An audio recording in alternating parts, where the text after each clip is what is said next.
Hello दोस्तों, take this दुनिया channel में आपका स्वागत है। आज हम बताने वाले हैं आरआरबी एनटीपीसी एग्ज़ाम में पूछा गया, एनटीपीसी और ग्रुप डी ये दोनों एग्ज़ाम में पूछा गया प्रीवियस ईयर का क्वेश्चन, जो कि बहुत इम्पोर्टेंट है और बार बार पूछे जाते हैं ये क्वेश्चन।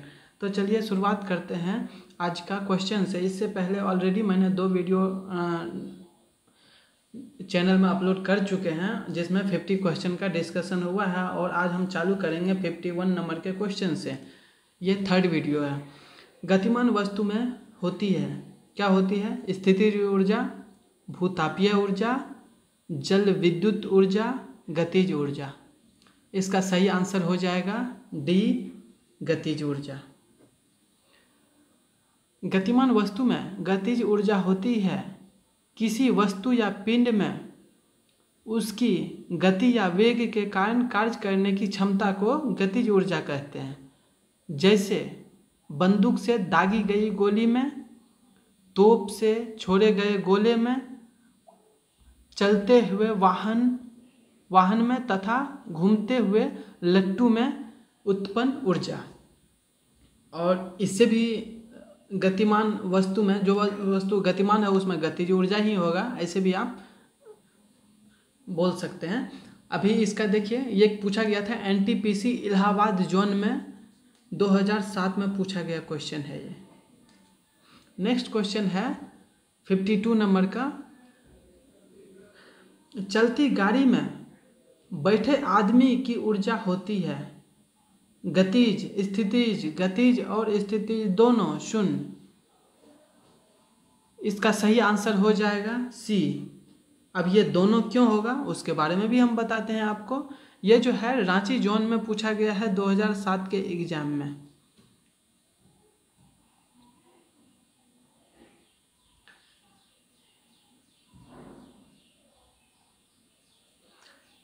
चलती हुई गाड़ी में बैठे आदमी में गतिज ऊर्जा तथा स्थितिज ऊर्जा दोनों होता है।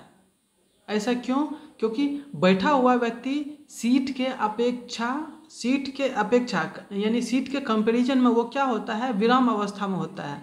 इसीलिए स्थितिज ऊर्जा का तथा उसी व्यक्ति का शरीर के ऊपर का हिस्सा सीट के सापेक्ष में गति में होता है, इसलिए गतिज ऊर्जा। यानी दोनों इसमें हो जाएगा। जिस तरह आप देख सकते, आप जानते हैं कि अगर ब्रेक लगाया जाता है तो ऊपर का हिस्सा आगे की ओर झुक जाता है, यानी वो गति में था पहले से, इसीलिए वो झुका। और जो बैठा हुआ हिस्सा है वो स्थितिज में रहता है और ऊपर का हिस्सा जो है गतिज ऊर्जा, इसलिए दोनों। इसका ये ऑप्शन सही होगा, गतिज और स्थितिज। नेक्स्ट क्वेश्चन है 53 नंबर का क्वेश्चन है क्रिया और प्रतिक्रिया। क्रिया प्रतिक्रिया क्या है? ये जो है 4 ऑप्शन दिए गए हैं। 2 भिन्न विषय यानी ऑब्जेक्ट्स पर कार्य करते हैं, समान परिमाण रखते हैं। परिमाण बोले तो मैग्नीट्यूड इंग्लिश में बोलते हैं उसको। विरुद्ध दिशाएं रखते हैं, विरुद्ध दिशाएं रखते हैं, इनमें से सभी। इसका सही आंसर हो जाएगा ये सभी। ये जो है रेलवे गोरखपुर ASN एग्जाम 2009 में पूछा गया क्वेश्चन है। क्रिया और प्रतिक्रिया विपरीत दिशाएं रखते हैं। क्रिया और प्रतिक्रिया, ये जो है क्रिया, कोई काम करेंगे तो उसका विपरीत रिएक्शन आएगा, तो क्रिया और प्रतिक्रिया विपरीत दिशाएं रखते हैं, समान परिमाण रखते हैं तथा 2 भिन्न विषय पर कार्य करते हैं। क्योंकि वे एक ही वस्तु पर क्रिया करते हैं तो उसका परिमाण बल 0 हो जाएगा अगर एक ही वस्तु पर करते हैं तो। इसीलिए इसका सभी विकल्प सही होगा। ये विरुद्ध दिशा में करेगा, समान परिमाण रखते हैं और दोनों भिन्न भिन्न ऑब्जेक्ट पर कार्य करते हैं। एक ही ऑब्जेक्ट पे करेगा तो वो कार्य 0 कहलाएगा, वो काम होगा ही नहीं। नेक्स्ट क्वेश्चन है 54 नंबर। जब किसी गतिमान पिंड की गति दोगुनी हो तब लगने वाला समय होगा, यदि पूरी अपरिवर्तित रहे। लगने वाला समय क्या होगा यदि दूरी अपरिवर्तित रहे? इसका डिस्टेंस ऑप्शन 2 गुना, आधा, 3 गुना, 1/4। ये बिल्कुल आसान है। अगर स्पीड को 2 गुना कर दिया जाए तो जो डिस्टेंस है, डिस्टेंस अगर सेम रहे तो क्या होगा, टाइम आधा लगेगा। तो इसका ऑप्शन डी ऑप्शन जो है इसका बी ऑप्शन इसका बी ऑप्शन सही होगा, आधा। और ये जो आरआरबी गोरखपुर टीसी एग्जाम में पूछा गया क्वेश्चन है 2008 में। गति बढ़ने से नियत दूरी जो है सेम दूरी रहने पर लगने वाला समय जो है आधा हो जाता है, क्योंकि चाल बराबर क्या होता है, चाल बराबर दूरी बटा समय, चाल बराबर दूरी बटा समय, यानी स्पीड बराबर डिस्टेंस अपॉन टाइम। ठीक, डिस्टेंस अपॉन टाइम। यहाँ पे इसको हम बोल सकते हैं ये स्पीड यानी चाल जो है डायरेक्टली प्रोपोर्शनल है टाइम के। चाल यानी डिस्टेंस समय के डायरेक्टली इन्वर्सली प्रोपोर्शनल है। ठीक, तो ये क्या हो जाएगा, अगर टाइम दुगुना होता है, अगर स्पीड दुगुना होगा तो ये आधा हो जाएगा।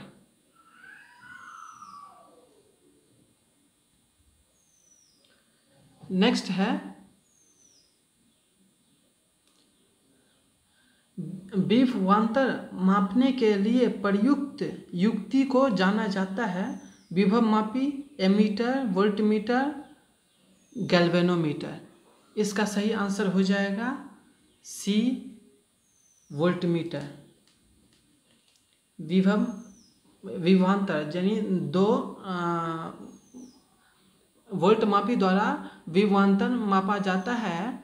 इनके द्वारा किसी स्थिर प्रतिरोध में प्रवाहित धारा के द्वारा विभवांतर का पता लगाया जाता है। इसके द्वारा प्रवाहित धारा का विभवांतर का पता लगाया जाता है। ठीक, तो ये वोल्टमीटर होगा।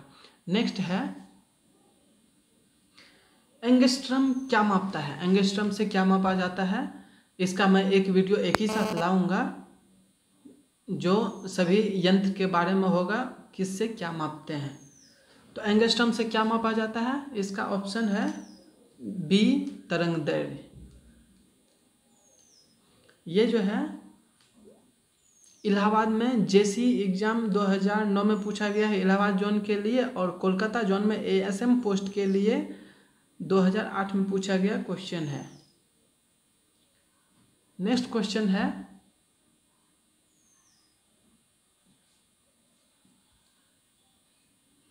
टेकोमीटर वह उपकरण है जिससे मापा जाता है, क्या मापा जाता है, तापक्रम, प्रवाह, दाब और चाल। इसका सही आंसर हो जाएगा डी, चाल मापा जाता है टेकोमीटर से। ये जो है कोलकाता जोन में पूछा गया क्वेश्चन है 2008 के एनटीपीसी एग्जाम में, कोलकाता जोन का। ठीक, अभी टेकोमीटर एक उपकरण है जिससे हम किसी भी वाहन या रेट ऑफ शाफ्ट रोटेशन मापते हैं। इसमें इसे आरपीएम भी कहा जाता है। ऑटोमोबाइल के डैशबोर्ड में टेकोमीटर का बहुत उपयोग होता है। टेकोमीटर यंत्र से वायुयान की गति मापी जाती है।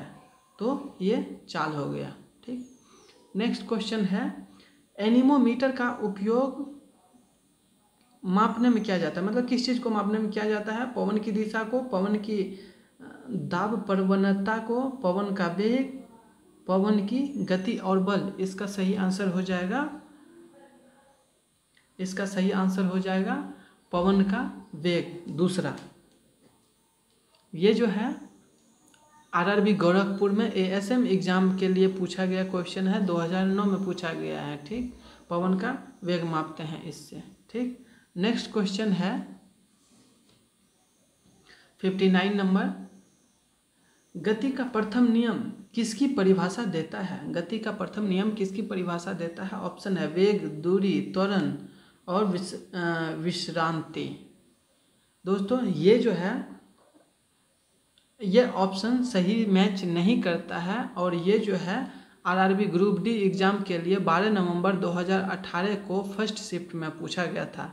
ठीक, 2018 को पूछा गया था 12 नवंबर को फर्स्ट शिफ्ट में। ठीक, ये जो है गति का नियम जिसे हम न्यूटन का प्रथम नियम भी कहते हैं।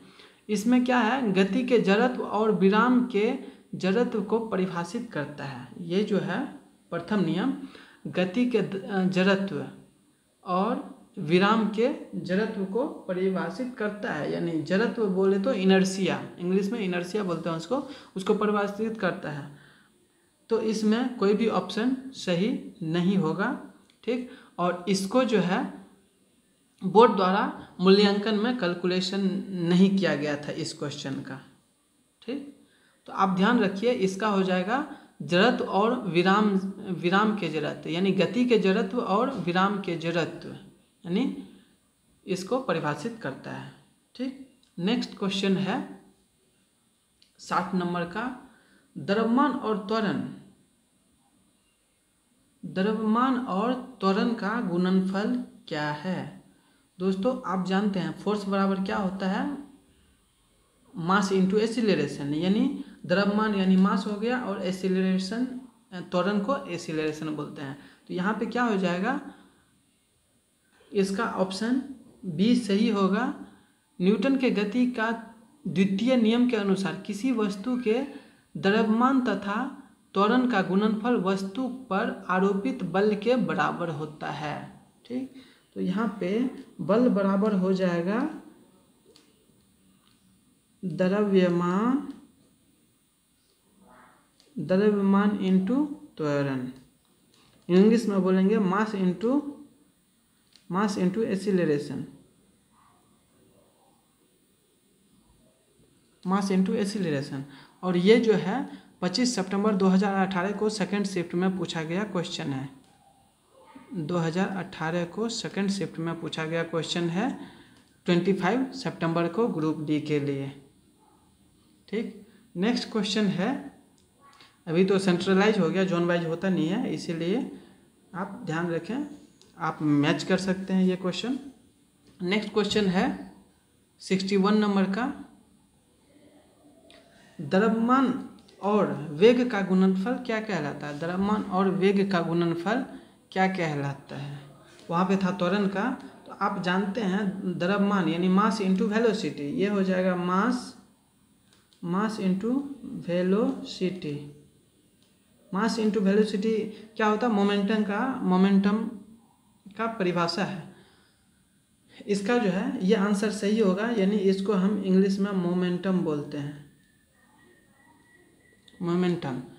v वेग से गतिमान किसी m द्रव्यमान की वस्तु का संवेग जो है फॉर्मूला द्वारा ज्ञात किया जाता है, सूत्र द्वारा ज्ञात किया जा सकता है। यहाँ पे संवेग बराबर हो जाएगा द्रव्यमान इंटू वेग, यानी मास इंटू वेलोसिटी, द्रव्यमान इंटू वेग, इसका मास इंटू वेलोसिटी, इसीलिए द्रव्यमान और वेग का गुणनफल क्या हो जाएगा, संवेग हो जाएगा।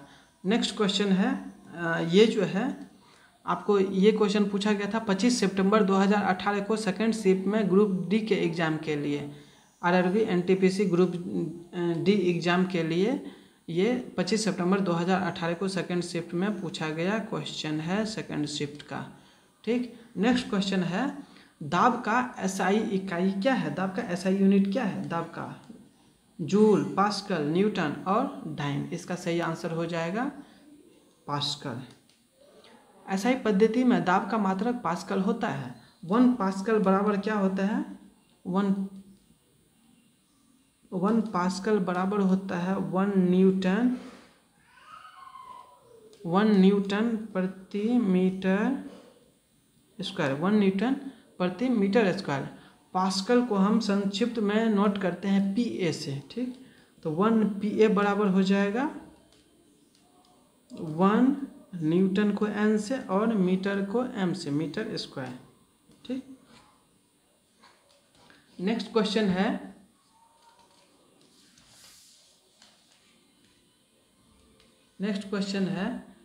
63 नंबर का,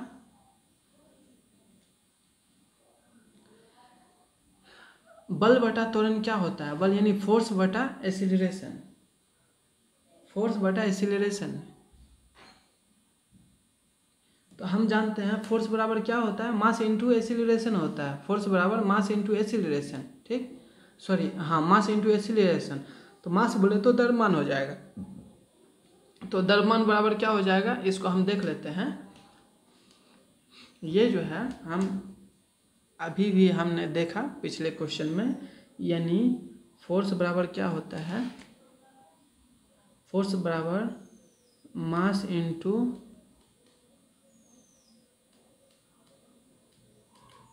इंटू एक्सीलरेशन होता है फोर्स बराबर।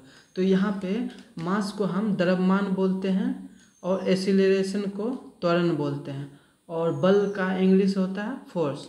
तो यहाँ पे क्या हो जाएगा, यहाँ पे क्या किया है, मास बराबर फोर्स बटा एक्सीलरेशन वही किया है, यानी बल बराबर क्या हो जाएगा, मास इंटू एक्सीलरेशन, यानी द्रव्यमान इंटू त्वरण।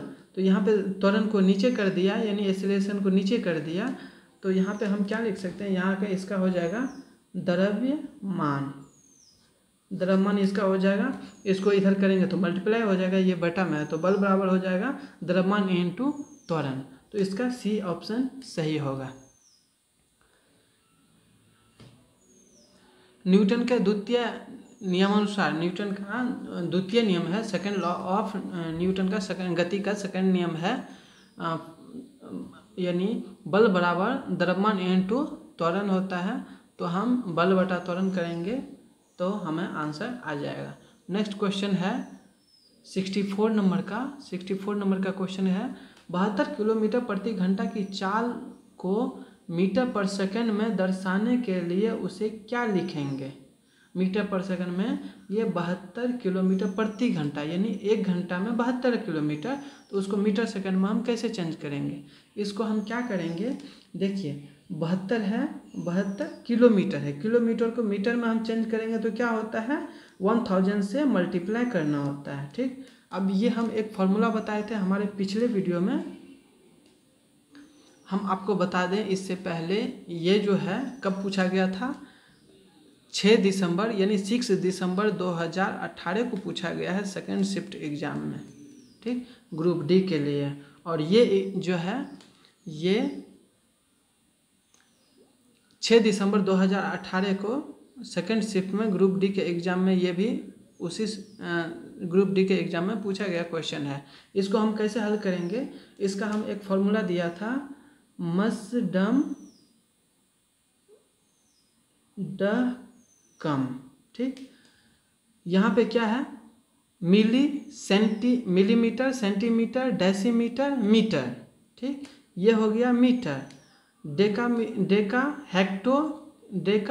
हेक्टो किलोमीटर, और ये मिलिमीटर हो गया, ठीक। तो अभी हमको क्या करना है, किलोमीटर को मीटर में चेंज करना है। तो हम इधर जाते हैं, जब भी इधर जाना है तो मल्टीप्लाई करते हैं, ठीक, और इधर जाने के लिए हमें भाग करना होता है। तो हमको किसको बदलना है, यहाँ किलोमीटर को, हमें किलोमीटर को मीटर में चेंज करना है। आप नोट कर लीजिएगा, ये फार्मूला बहुत आसान होगा। किलोमीटर को मीटर में चेंज करना है, तो यहाँ पे हम 1 दे दिए, यहाँ पे 10 20 30 1000 हो गया, तो 1000 से मल्टीप्लाई कर दिए तो ये आ गया किलोमीटर, मीटर में आ गया। अभी हम क्या करेंगे, इसको प्रति घंटा है, यानी 1 घंटा, तो 1 घंटा में कितना मिनट होता है, 1 घंटा में 60 मिनट होता है, और हम सेकंड में मांग रहा है हमको, क्या सेकंड में, तो 1 घंटा बराबर 1 आवर, HOUR 1 आवर बराबर होता है 60 मिनट, ठीक। और 60 मिनट और 1 मिनट में कितना होता है, 1 मिनट बराबर हो जाता है 60 सेकेंड। तो हम 60 से 60 मल्टीप्लाई करेंगे, यानी 60 मिनट को 60 से मल्टीप्लाई करना पड़ेगा, तो वो 1 घंटा के बराबर हो जाएगा। तो यहाँ पे 60 × 60, ठीक, तो हमें आंसर आ जाएगा, ये हो गया सेकेंड, SCC सेकेंड। यहाँ पे ये जीरो कैंसिल हो गया। अभी देखिए 5 दूनी 10 और 3 दूनी 6, क्या हो गया, ये बराबर 72 × 5/36 ये हो गया मीटर पर सेकेंड। आपको ऐसे सिंपल, आपको ये याद रखना है 5/18 आपको याद रखना है हमेशा। जब किलोमीटर को मीटर में बदलना है तो 5/18, और ये इसी को जब मीटर को किलोमीटर में अगर मीटर को किलोमीटर में बदलना है तो इसको उल्टा कर देना है। ठीक, तो वो भी हम आगे आपको बताएंगे कहीं ना कहीं एग्जाम्पल के साथ। तो देखिए इसमें ये आ गया हमको। अब इसको क्या करेंगे, इसको हमें डेसिमल में निकालना है तो क्या करेंगे, ये हो जाएगा। देखिए 18 18 7 18 54 18 चौके 72, ये तो डायरेक्ट कट गया। ये जो है 18 18 चौके 72 और 5 चौके 20। ठीक, ये हो गया 20 मीटर पर सेकेंड। ये हमारा आंसर हो गया। तो इसमें कौन सा आंसर सही है, 20 मीटर पर सेकेंड, ये हमारा सही आंसर हो गया। मुझे उम्मीद है कि आपको समझ में आ गया रहेगा अच्छे से। नेक्स्ट क्वेश्चन है 65 नंबर का। एक वस्तु को ऊपर की ओर 14 मीटर पर सेकेंड 14 मीटर पर सेकेंड की चाल से फेंका गया और वह 10 मीटर ऊंची उड़ी। उच्चतम बिंदु तक पहुंचने के लिए वस्तु द्वारा लिए गए समय की गणना करें। उच्चतम बिंदु तक पहुंचने के लिए वस्तु द्वारा लिए गए समय की गणना करें। दोस्तों इसका फॉर्मूला होता है, इसका 4 ऑप्शन दिया गया है। इसका फॉर्मूला है, यहाँ पे हम पहले कैलकुलेट करते हैं हमारे पास दिया है क्या क्या। यहाँ पे हमारे पास क्या दिया हुआ है, ये स्पीड दिया हुआ है, स्पीड। और यहाँ पे इसका फॉर्मूला होता है एक, जब ऐसा क्वेश्चन रहेगा तो v बराबर u माइनस जी टी।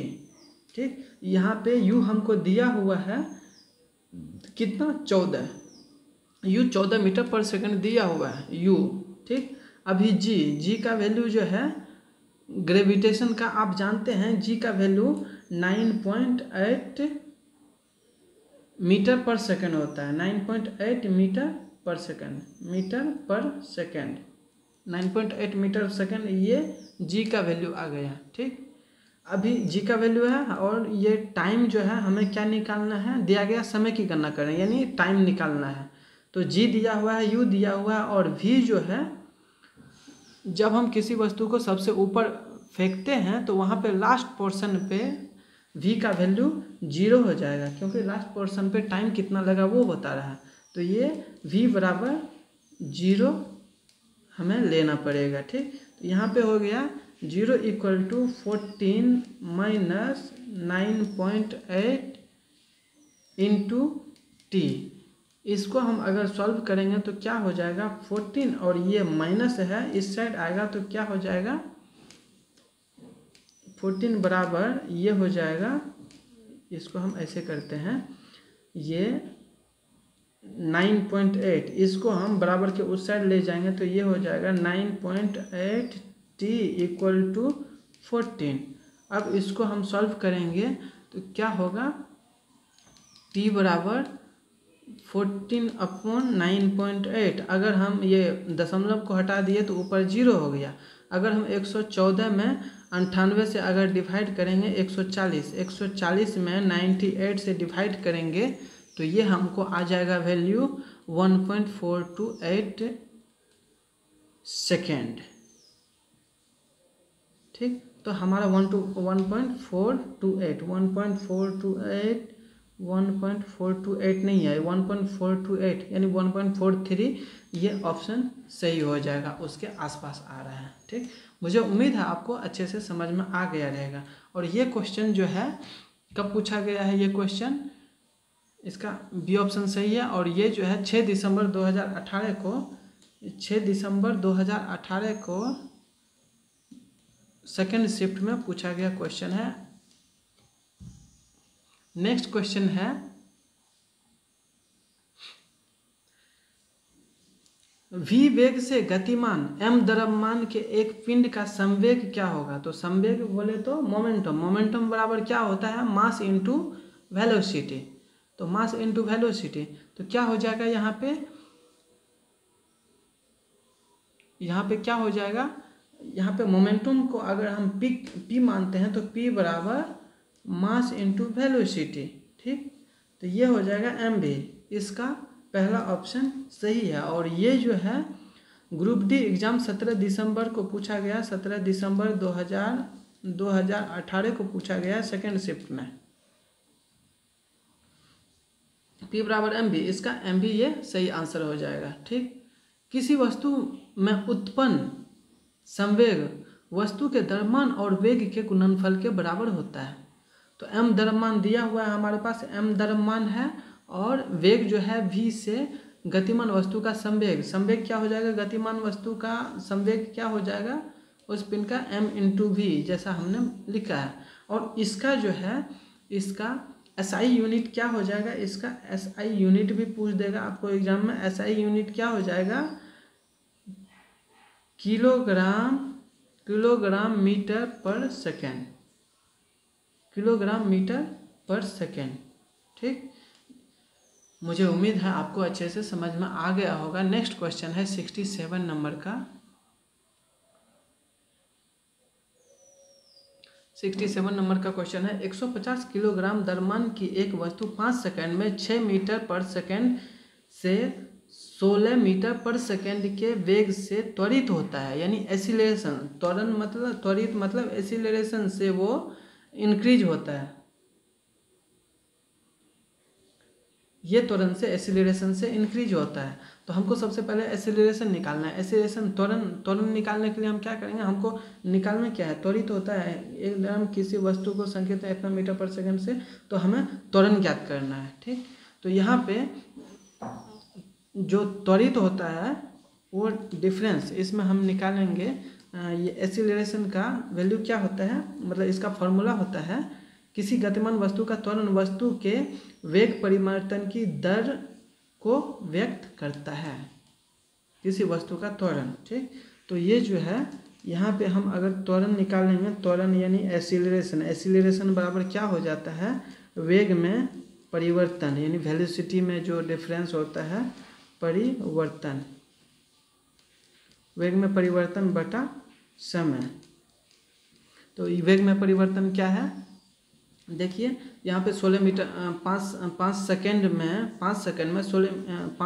में 6 मीटर पर सेकेंड से 16 मीटर पर सेकेंड के वेग से त्वरित हो गया, इतना चेंज आ गया वेलोसिटी में। ठीक, तो इसमें क्या करना है, 16 माइनस वो 5 सेकेंड में कितना चेंज हुआ, 16 माइनस 6 बटा 5 सेकेंड में ही त्वरित हुआ है। तो त्वरण निकालेंगे तो हम उसका एसिलेरेशन निकालेंगे तो हमें दर्शाना पड़ेगा। तो ये जो है वेग में परिवर्तन कितना हुआ, 16 माइनस 6, इनिशियल ये फाइनल माइनस इनिशियल होता है, तो 16 में से 6 गया तो ये हो गया 10 बटा 5। ठीक, 10 बटा 5 तो ये हो गया 2, ये जो होता है ये जो होता है 16 बटा 2 मीटर पर सेकेंड स्क्वायर, 16 बटा 2 मीटर पर सेकेंड स्क्वायर।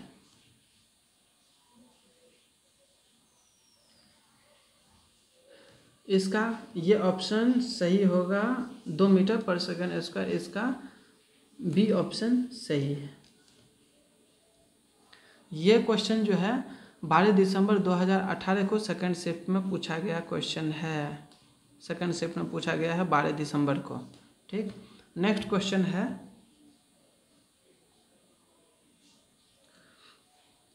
वह कौन सी भौतिक राशि है जो कभी भी ऋणात्मक नहीं हो सकती है, कभी भी ऋणात्मक नहीं हो सकती है। ऑप्शन है बल, वेग, त्वरण, दूरी। इसका सही आंसर हो जाएगा डी। और डी क्यों होगा, देखिए फोर्स जो होता है क्या होता है, द्रव्यमान इंटू त्वरण यानी मास इंटू एसिलेरेशन।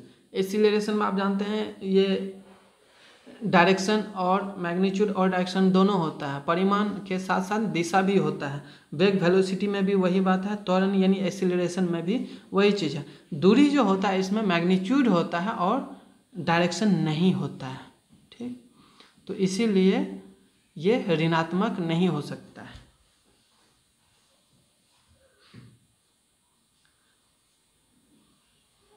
नेक्स्ट क्वेश्चन है, ये जो है ग्रुप डी का 12 दिसंबर 2018 को पूछा गया क्वेश्चन है सेकेंड शिफ्ट के एग्जाम में।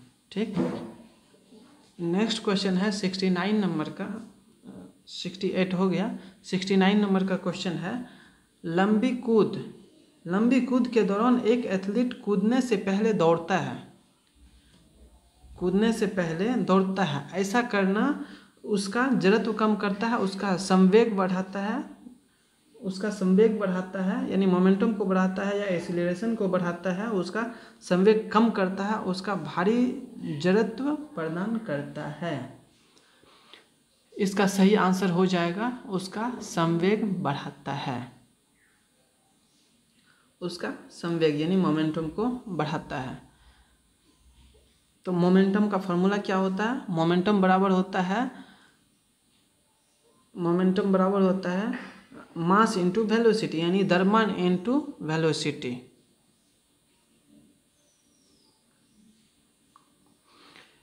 अब यहाँ पे लंबी कूद के दौरान एथलीट को अधिक से अधिक दूरी तक क्षैतिज दिशा में कूद कर प्राप्त करनी होती है। वह कूदने से पहले दौड़ता है ताकि वेग में वृद्धि करके वह अपने शरीर का संवेग यानी गति की मात्रा को बढ़ा सके। अपने शरीर का एथलेटिक के शरीर का द्रव्यमान m स्थिर होगा। जो द्रव्यमान है एथलेटिक के शरीर का यानी उसका शरीर का वजन जो है वो स्थिर रहता है। कूदने से पहले अगर वो दौड़ेगा यानी कुछ वेलोसिटी से दौड़ेगा तो क्या होगा, यानी जो द्रव्यमान है मास ये स्थिर रहता है, तो वो दौड़ने से उसका क्या होगा, वेलोसिटी उसके साथ मल्टीप्लाई हो जाता है। ठीक, तो दौड़ने से क्या होगा, इस दौड़ने से इसका मान और बढ़ेगा, अधिक से अधिक वेलोसिटी से प्राप्त करके बढ़ाया जा सकता है उसके स्पीड को। ठीक, तो ये संवेग बढ़ाता है। उसका जो है संवेग का फॉर्मूला अभी मैंने बताया मास इंटू वेलोसिटी, तो वो संवेग को बढ़ाएगा दौड़ने से। नेक्स्ट क्वेश्चन है 70 नंबर का क्वेश्चन है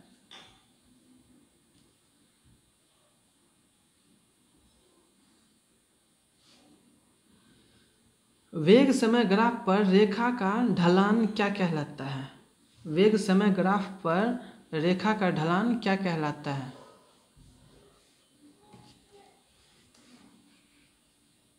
ऑप्शन है दूरी, संवेग, त्वरण, बल।